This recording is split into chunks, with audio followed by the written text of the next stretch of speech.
네, 보신 것처럼 태풍 바비는 큰 피해 없이 이 서해를 통과해서 빠져나갔습니다. 피해가 적은 건 정말 다행인데 이번에도 기상청의 예보가 좀 덜 정확했다라는 비판도 나오고 있습니다.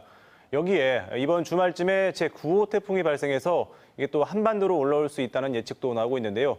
집중 인터뷰 김승배 KBS 재난방송 전문위원 화상으로 연결해서 관련 내용 이야기 나눠보겠습니다. 위원님 나와 계십니까? 네, 안녕하십니까. 저 화상 인터뷰 처음입니다. 예, 잘 부탁드립니다. 네. 예, 사실 이번 태풍 바비가요, 가장 위력이 센 역대급 태풍이다 이런 예보가 있었잖아요. 그런데 저도 오늘 새벽까지 그 보령 해안가에 나가서 취재를 했었는데 위력이 당초 우려했던 만큼은 아니었던 것 같습니다. 이유가 뭘까요? 네. 이제 기상청의 태풍 예보는 국민의 생명과 재산을 아주 소중한 생명과 재산을 보호하기 위한 재난 정보입니다. 예. 따라서 어찌됐건 그 예상 진로를 슈퍼컴퓨터가 계산해서 내놓은 기계적인 그 예상 진로를 예. 그대로 차용하지 않고 예보관의 경력과 경험을 가미한, 그러니까 이 정도에서 이 중심이 50km 마냥 오른쪽으로 간다면 얼마 정도의 인구가 이 태풍 강풍 때 영향을 받을 것인지, 이런 어떤 복잡한 그 재난 그 가치를 따져가지고 예보를 내거든요. 예. 그래서 이 재난에 대해서는 아무리 그 철저한 대비를 해도 지나치지 않다 이렇게 말할 수 있습니다. 이번 기상청의 태풍 진로는 예. 서해상으로 진출해서 황해도로 상륙하는 그 진로를 거의 비슷하게 잘 맞았다고 봅니다. 일부 외국 웹에서는 더 멀리 가서 중국 쪽으로 상륙한다고 예상을 하는 그런 앱도 있었던 모양인데, 예. 이번만큼은 한국 기상청이 진로를 잘 맞췄고요. 다만 이 태풍의 피해가 왜 그렇게 넓은 지역에서 나지 않았을까 분석을 해보면, 이 태풍의 중심이 원래 예상보다 서쪽으로 약간 좀 더 이동한 면이 보이고요. 예. 또 태풍의 크기가 예상보다 그렇게 크지 않고 작았기 때문에 예. 태풍의 강풍력에서 끝부분이 우리나라 전라북도, 충청남도 서해안 지방을 거쳐서 지나간 것이 제 예방 측면에서는 큰 다행이고요. 예. 그게 그렇게 섭섭하거나 이렇게 할 대상은 저는 아니라고 네. 보는데, 엄밀히 말하면 이제 그런 면에서 좀 차이가 있었다. 그 태풍 크기를 예상했던 거에 좀 차이가 있었다 이렇게 보여집니다. 네, 말씀하신 것처럼 이번 태풍이 예측보다 약간 더 서쪽으로 진로를 바꿔서 올라가면서 네. 외국이 이렇게 더 서쪽으로 치우쳐서 태풍이 올라갈 거다라고 예측했다는 얘기가 나오고 있는데 어떻게 보십니까? 네, 그렇습니다. 그게 이제 저는 처음부터 한국 기상청, 일본 기상청, 또 미국의 합동 태풍 경보센터가 예측하는 그 태풍의 진로를 계속 보고 있었는데요. 예. 거의 세 나라가 유사하게 상승하는 북상하는 그 진로를 예측했고요.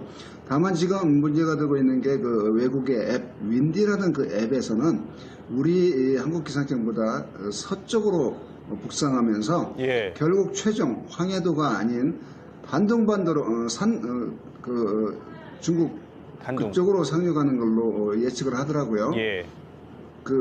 그러기 때문에 네티즌들이 또 한국 황해도인데 윈디는 이쪽으로 단동이죠, 거기 중국에. 그렇습니다. 그쪽으로 상륙한다 이런 댓글도 봤는데요. 결론을 말하면 황해도로 상륙을 했습니다. 그래서 태풍의 진로만큼은 우리가 맞았다. 더 서쪽으로 더 가냐 안 가냐 한국이 맞았다. 근데 이 한 번 맞은 걸 가지고 매번 한국 기상청이 항상 맞다 이렇게 말할 수는 없고요.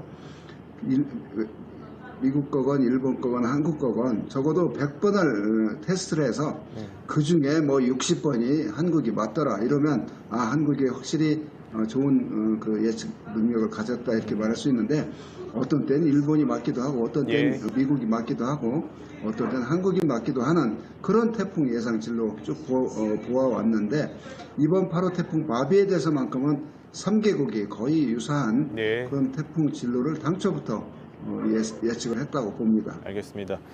다행히 이번 태풍은 이렇게 지나갔습니다. 그런데 이번 주말쯤 또 태풍이 발생해서 다음 주쯤에 이 태풍이 올라올 수도 있다라고 얘기합니다. 일단 먼저 이 태풍의 추가 발생 가능성은 어떻게 보십니까? 네. 근데 이 시간 현재 발생에 있진 않았거든요. 예. 만약 발생하면 이제 번호가 붙여지고 이름이 붙여지는데 9호 태풍이 될 것 같고요.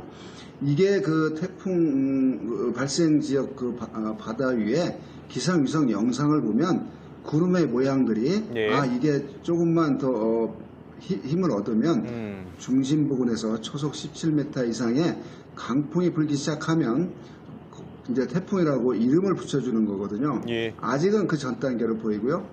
또 슈퍼콤이 예측한 그 3, 4일 뒤에 한반도 주변에 어떤 그 기압 패턴을 예상해 주는데 거기에 보면 그 동그란 열대 예. 저기압, 그러니까 우리가 말하는 태풍의 모양을 모의를 하고 있거든요. 그런 걸로 봐서 이번 토요일경 예. 또 다른 고 태풍이 발생할 가능성을 예상을 할 수 있는 거죠. 예. 아직은 생기지 않은 상태입니다. 예. 이게 태풍이 한반도 그 옆쪽으로 지나가 버리면 태풍의 길이 열린다 이런 얘기도 있잖아요. 이 추가 발생하는 태풍이 네. 발생할 수 있는 태풍이 이 한반도로 다시 올라올 수 있는 가능성은 얼마나 된다고 보십니까?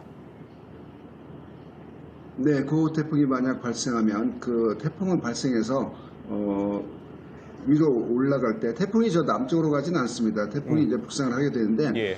어떤 공기의 흐름을 따라서 이동하게 되는데 그걸 우리가 지항류라고 합니다.